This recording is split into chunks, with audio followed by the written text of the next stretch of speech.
Salam semangat para penikmat semangkuk salad.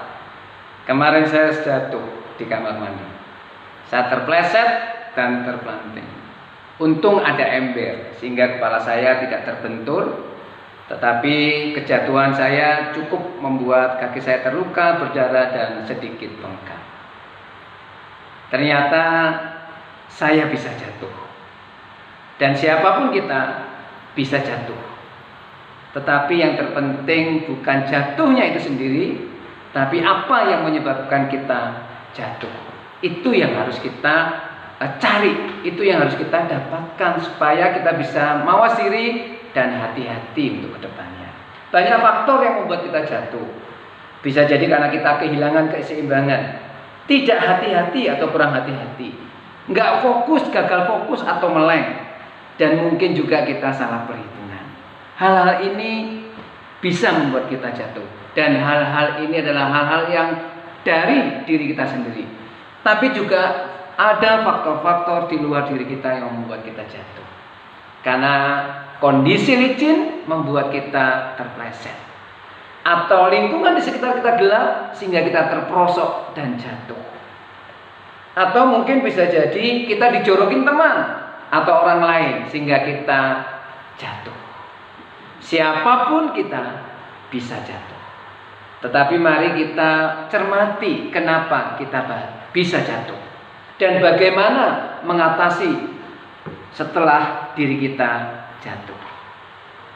Saya mau katakan, bahkan orang yang percaya kepada Tuhan, orang yang sudah melayani Tuhan, bahkan hamba Tuhan sekalipun bisa jatuh. Saudara nggak percaya? Mari kita membaca Mazmur 37 ayat 23 dan 24. Mazmur 37 ayat 23 dan 24 berbunyi demikian. Tuhan menetapkan langkah-langkah orang yang hidupnya berkenan kepadanya.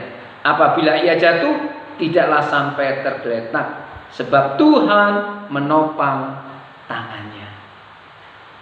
Orang yang oleh Tuhan sendiri tetapkan langkah-langkahnya, yang hidupnya berkenan kepada Tuhan, masih ada kemungkinan, ada kans untuk jatuh.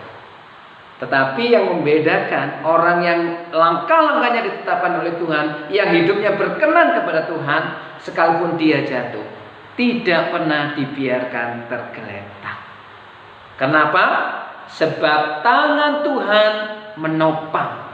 Sebab Tuhan menopang tangan kita. Tuhan menopang tangan dan kehidupan saudara dan saya. Sehingga Allah yang penuh kasih dan penuh rahmat itu tidak rela, tidak pernah membiarkan kita tergeletak. Bisa jadi siapapun kita bisa kehilangan keseimbangan dalam hidup ini. Bisa kita ada kalanya kita kurang hati-hati, gagal fokus sehingga kita bisa jatuh. Atau salah perhitungan juga bisa membuat kita jatuh. Dunia ini dengan segala kondisi dan godaannya merupakan area yang licin dan gelap yang membuat kita bisa terpleset dan terperosok. Dan bisa jadi karena faktor orang lain yang tidak suka sama kita, yang iri sama kita, menjorokin kita, menjegal kita, bisa jadi itu membuat kita jatuh. Tetapi percayalah, kalau saudara dan saya sungguh-sungguh percaya kepada Tuhan dan berharap kepada Tuhan, maka Tuhan tetap akan menetapkan langkah-langkah kita dan tidak rela membuat saudara tergeletak. Lalu apa yang bisa kita lakukan? Mari kita membaca di ayat yang ketiga dan yang kelima. Dari Mazmur 37 ayat 3 sampai ayat yang kelima. Percayalah kepada Tuhan dan lakukanlah yang baik. Diamlah di negeri dan berlakulah setia. Dan bergembiralah karena Tuhan, maka Ia akan memberikan kepadamu apa yang diinginkan hatimu. Serahkanlah hidupmu kepada Tuhan dan percayalah kepadanya, dan Ia akan bertindak. Kita bisa jatuh, saya bisa jatuh, saudara bisa jatuh. Tapi Tuhan yang penuh kasih, Tuhan yang berlimpah dengan rahmat, tidak akan pernah membiarkan kita tergeletak. Karena hidupmu dan hidupku dipegang oleh Tuhan. Selamat berjalan bersama Tuhan. dan selamat menikmati kehidupan yang penuh rahmat. Tuhan memberkati.